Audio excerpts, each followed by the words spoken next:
Hi, we're here at FPAC, the Festival of Philippine Arts and Culture here in MacArthur Park in Los Angeles, California. This is Camper Snap Sessions. I'm your host, Danny Bernardo, for this session, and I'm really excited because we have had so many amazing artists, people from the community. I actually get to have a friend who is an amazing artist. This is fantastic. What a reunion. What an amazing reunion. We knew each other when we were children. Yes. I mean, because we're still children. When you were children. Oh, I was already, when you were children, I was already a lolo. Oh my God. So, and it's okay. It's okay. Stop. Okay, so if you couldn't tell, this is star of stage and screen, Rodney To. Thank you. So you have seen him in so many different things. You've seen him in Modern Family. You have seen him on stage in The Romance of Magno Rubio. But you have mostly recognized this amazing, handsome face from Joe Coy's movie Easter Sunday. He played Tito Arthur. Thank you. Thanks. Tito Arthur, indeed. Oh my gosh. Okay, first off, how much fun are you having at the festival right now? Like, this festival, but so much fun. I was just telling Giselle and Gio how.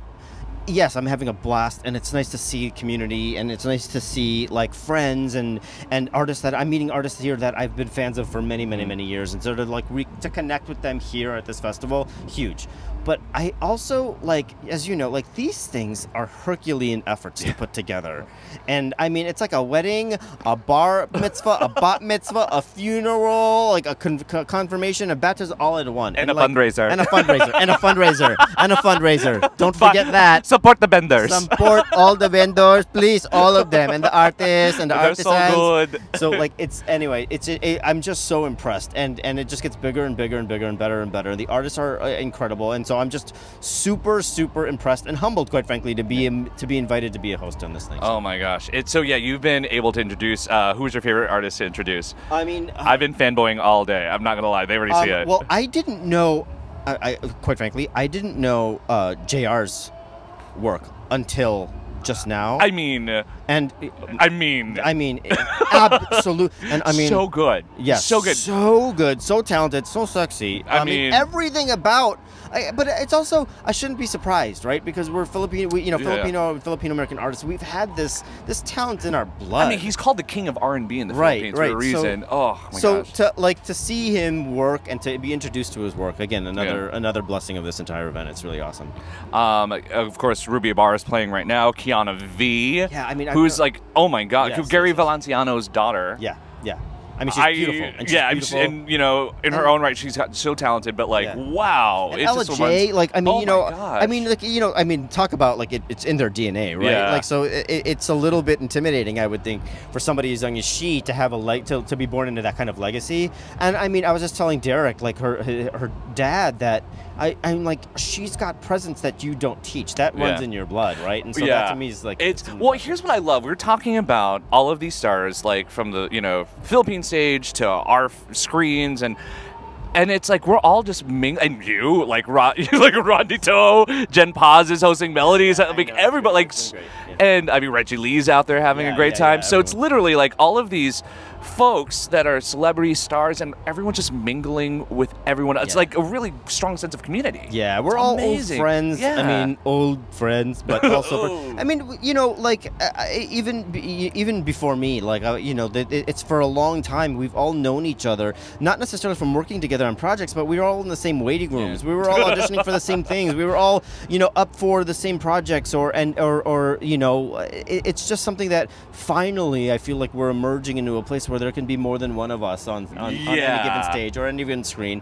And now, thank God, we're now through many different opportunities where now our families are being introduced, and and our histories are being introduced. And it's not just like this guy who serves us food; it's a guy who's got a life, and that to me is a huge shift from when I started in industry. Yeah. I mean, you've had a prolific career, and you continue to have a prolific career, and like not only here but in Chicago, New York, everywhere. And so to be able to see the evolution of that into a movie like Easter Sunday, that must be just mind-blowing. Yeah, I mean, again, like, it was one of those things, like, I never thought I'd see it. Yeah. I was very grateful for the fact that I have been working, but I've said in interviews before, I've played Filipinos before, and I've been proud to wear that on my sleeve, but I've never played a Filipino, I've never been a part of a project where they followed the history and the storyline of a Filipino, certainly a Filipino-American family, and certainly at a studio level. That to me is that again, you just don't even.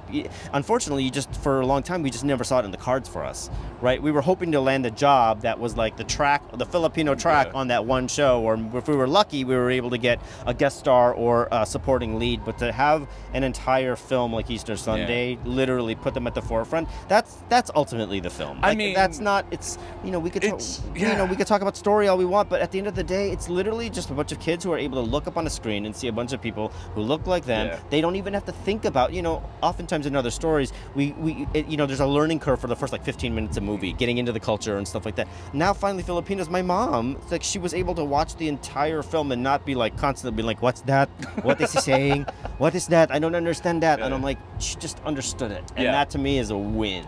Well, you know what I loved about Easter Sunday, besides your tux at the premiere, my gosh. Thanks. That tux. Thank you. You have to, oh my god, that 8-rate tux. Oh, that was great. But yeah, it was, was the fact that you can always, you felt the love. And Thanks. like, you felt the love. You felt that you all enjoyed each other and that you were telling a special story. If you felt that. Yeah. Like, how was that experience being able to I mean, thank you, first of all. Yeah, and like, at the end of the day, these kinds of things, it starts from the top down, right? From everything from Steven Spielberg and Amblin, just supporting the film. So just that alone set the tone for already a great experience. When you have ostensibly the greatest filmmaker who's ever lived saying, hey, I want to hear this story, or I want to see this story, it sets the tone. And then from there, it trickles down to our producers, but certainly Joe being the most the most visible, the most famous, I would say, currently famous in what's Filipinos in our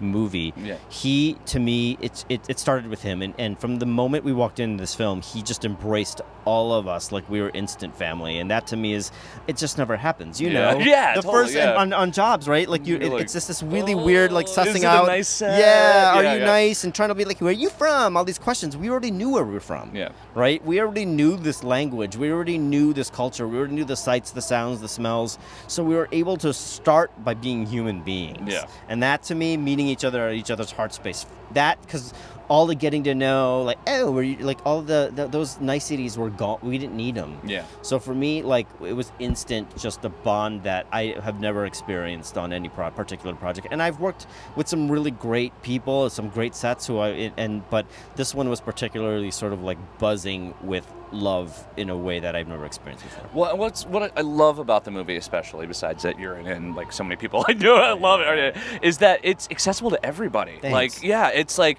there's something for everyone. There's a fun, like the whole like the subplot about I don't want to give too much away, but it's and then the cameos again. I don't want to give too much away, and the return of Tia Carrera to this. Like, I mean, that's that's worth the ticket price in and of itself. I mean, I used to when we were on quarantine for the first 2 weeks of the movie, and I was out before she was, I think. Yeah, that's right, because you guys were filming in 2020? We were filming in 2020. We were filming in Canada, and Canada had very strict laws. And I remember when I was released before she was, I would sneak by her door. Tia, if you're listening to this, you're going to be like, Rodney, you're a damn creeper. I would go by her door just to hear her voice, because it's Tia Carrera, right? Like, and it's also just to sort of be close to that energy, knowing she's full well on the other side of that door. And then, she's just a big ball of love. She's a broad. She's royal. She's Filipino royalty. And she just is so accessible, and I just love. We would have shopping trips. Our big thing is like we all go shopping together. That cast, we're Filipinos, right? We love to shop. You have to get a good deal though. Yeah. No, we loved shopping. Like whenever I think we covered every single mall in the Vancouver area. Nice. So like it was pretty crazy. So anyway, but it was great, and yeah, we were very, very lucky. So my favorite thing about you, Rodney, besides being you're so talented and you're a great you friend. You too, Danny. Danny's an amazing actor. Stop. Amazing this is about actor. Rodney. So my favorite thing about you is that you're shaping the next generation. You are, I mean, can I say where you teach? Is that okay? Yeah, you're a professor at USC, and you're shaping the next generation. I mean, and just your sheer presence as being a prolific Filipino-American actor, I'm sure is just so impactful for your students. What has that experience been like, just being in the room, and especially teaching now, where like our conversation, diversity, and equity, inclusion is like finally coming to fruition? I have to say, you know, I didn't set out to be a professor. I wasn't like, oh, I want to be a professor as well as I'm being an actor. It was the job kind of fell into my lap, and I don't mean to sound to sort of downplay it, but it fell into my lap, and and from the moment I started teaching that class, I fell in love with it. Yeah. And the reason why I fell in love with it is for many reasons. More, you know, first of all, I always tell everybody, you know, as an artist, the longer you're in this business, the easier it is to get jaded. Yeah. And I don't think that I was jaded, but I definitely got to a place where I started to get, I started to go in with a certain level of sort of, there was a sheath of protection that came in, because I was like, I know that the experience isn't always great. And so there was a level of kind of like sort of anesthetizing yourself to an experience. And as an artist, that's the demise of an artist, right? So teaching at USC, and specifically teaching actors, it forces me to leave that cynicism, that anesthetizing myself out the door, and remind myself on a daily why I did that, why I fell in love with this, and why I do this to begin with, right? Because it doesn't serve them for someone to come in and be like, here's what it is, it's terrible. Here's what you are. Yeah, here's what you should do, and here's what you shouldn't do. But the great thing about it is, I realize also too, I've never had a Filipino professor ever in my life. I studied chemistry. Right. Well, you should have been. At no, some point, but we didn't, right? And I didn't. I mean, I was lucky that I had, I think, one Asian professor, but I certainly had no Filipino professors. And I kept asking my students, "Do you guys even know any Filipino professors?" And no one has said anything day in, day out.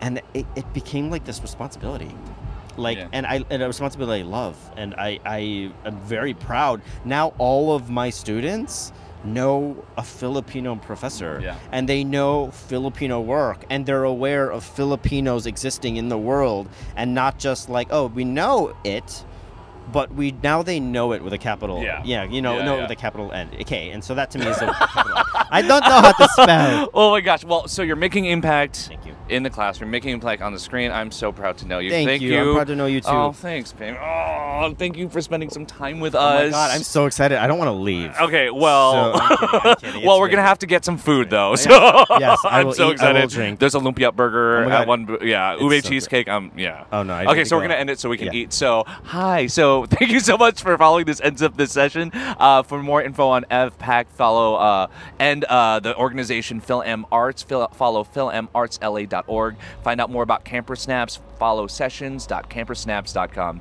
Mabuhay. Bye, everybody. Bye.